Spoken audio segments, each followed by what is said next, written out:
Hello friends, सभी को नमस्कार। Welcome back to my YouTube channel. साथियों, आज की वीडियो में आप देखेंगे SLDP का फोर्थ कोर्स निर्देशात्मक नेतृत्व का प्रथम भाग की प्रश्नोत्तरी। साथियों, प्रथम भाग का नाम है निर्देशात्मक नेतृत्व का परिचय। तो चलिए चलते हैं दीक्षा पोर्टल पर और देखते हैं प्रथम भाग की प्रश्नोत्तरी।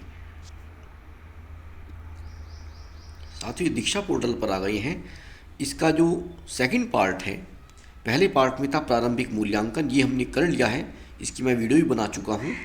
अब इसका सेकंड पार्ट है निर्देशात्मक नेतृत्व का परिचय। मैं इसको ओपन कर रहा हूँ और ये कुछ ही सेकंड में आपके सामने प्ले हो जाएगा।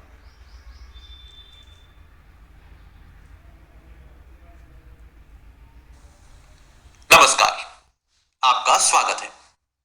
इस सामग्री में हमें नेतृत्व की एक विशेष शैली से परिचित होना है। इससे पहले कि मैं आपको इसके बारे में कुछ बताऊं, आइए हम विद्यालय के दो नेतृत्वकर्ताओं की कहानियों को देखें। नमस्कार, मैं सारिका हूँ। मैं लगभग 15 साल से अधिक समय तक अपने विद्यालय की नेतृत्व करता रही हूँ। मैं विद्यालय की प्रगति में अपने विद्यालय के शिक्षकों की सहभागिता के लिए तत्परता पूर्वक हर माह उनके साथ मासिक बैठकें आयोजित करती हूँ। मैं इसे अंतराल के समय जब भी संभव हो उनके साथ चाय पीने का एक विषय बना देती हूँ। मैं अपनी कक्षा के निरंतर अवलोकन के माध्यम से अपने सभी शिक्षकों के मजबूत पक्ष, सामर्थ्य और उनकी चुनौतियों के बारे में जानती हूँ। मैं अपने शिक्षकों को उनके सतत प्रयासों के लिए सराहती हूँ और जहाँ भी मुझे सुधार की गुंजाइश दिखती है, वहाँ ईमानदार फीडबैक साझा करती हूँ। हालांकि मैं कई प्रशासनिक कार्यों में व्यस्त होती हूँ, लेकिन फिर भी मैं हर रोज 40 मिनट निकालकर उच्च कक्षाओं को सामाजिक विज्ञान अवश्य पढ़ाती हूँ। यह मुझे अपने शिक्षण नवाचारों और कक्षा के स्तर के मुद्दों के साथ अप टू डेट रहने में मदद करता है। जब भी विद्यालय में कोई मुद्दा उत्पन्न होता है, तो मैं स्पष्ट रूप से शिक्षकों, अभिभावकों, कर्मचारियों, प्रबंधन और छात्रों को उससे अवगत कराती हूँ। मैं हर परीक्षा के बाद कक्षा अध्यापक के साथ हर कक्षा के प्रदर्शन की समीक्षा करती हूँ और आंकड़ों के आधार पर प्रदर्शन का मूल्यांकन करती हूँ। इसके अलावा भी मैं विद्यालय में पढ़ाने और विद्यालय को प्रबंधित करने के बारे में और अधिक जानने के लिए लेख पढ़ना और कार्यशालाओं में भाग लेना जारी रखती हूँ।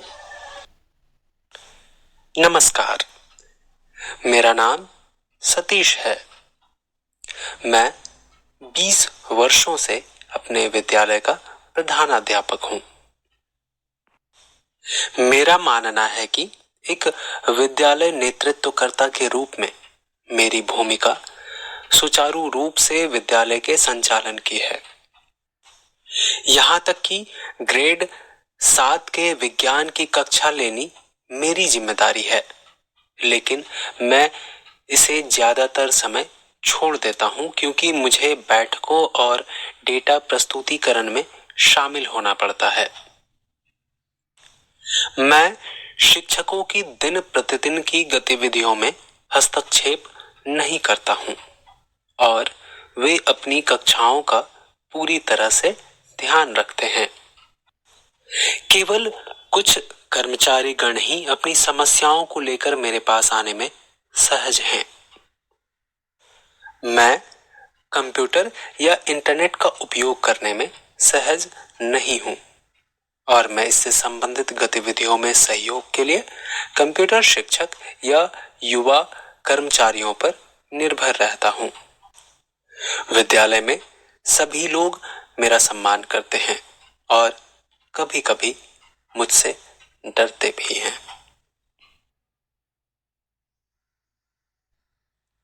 अभी आपने श्रीमती सारिका जी और श्री सतीश जी को सुना। आपने उनके दृष्टिकोण के बीच किन अंतरों पर गौर किया?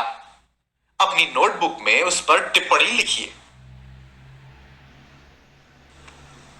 हमने देखा कि दोनों विद्यालय नेतृत्वकर्ता अपने विद्यालय को बेहतर बनाने के लिए प्रतिबद्ध हैं।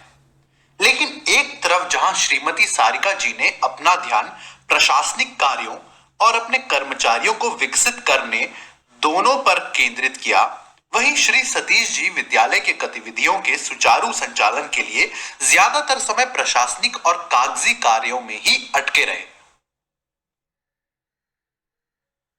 श्रीमती सारिका जी के दृष्टिकोण को निर्देशात्मक नेतृत्व कहा जाता है। एक शिक्षाप्रद नेतृत्वकर्ता शिक्षकों के लिए स्पष्टता और सहायता प्रदान करने के साथ साथ अध्यापन की प्रभावशीलता को अधिकतम करने के लिए आवश्यक संसाधनों को उपलब्ध कराकर प्रभावी शिक्षण की वकालत करता है। निर्देशात्मक नेतृत्व कई विशेषताओं के साथ अभिलक्षित होने वाला एक बड़ा क्षेत्र है, जिनमें से कुछ शामिल हैं। शिक्षकों के साथ प्रभावी ढंग से कार्य करना या उनका समर्थन करना, विषय वस्तु और शिक्षा शास्त्र का ज्ञान, हितधारकों के साथ प्रभावी ढंग से संवाद स्थापित करना, मूल्यांकन और डेटा के साथ काम करना, लगातार सीखना। एक प्रभावी विद्यालय नेतृत्वकर्ता होने के लिए आपको निर्देशात्मक नेतृत्व और प्रशासनिक नेतृत्व दोनों के बीच संतुलन साधना आना चाहिए। दोनों का संयोजन आपके छात्रों को प्रेरणा लक्ष्यों को हासिल करने के करीब ले जाएगा। अगली विषय वस्तु सामग्री पर जाने से पहले हमें 2 प्रश्नों के त्वरित उत्तर दीजिए। साथियों, पहला क्वेश्चन है, इनमें से कौन एक निर्देशात्मक नेतृत्वकर्ता की विशेषता नहीं है? पहला विकल्प है अपने शिक्षकों का प्रभावी ढंग से सहयोग करना। दूसरा विकल्प नामांकन विवरण को साफ और व्यवस्थित रखना। तीसरा विकल्प है विषय वस्तु का और शिक्षा शास्त्र का बेहतर ज्ञान होना।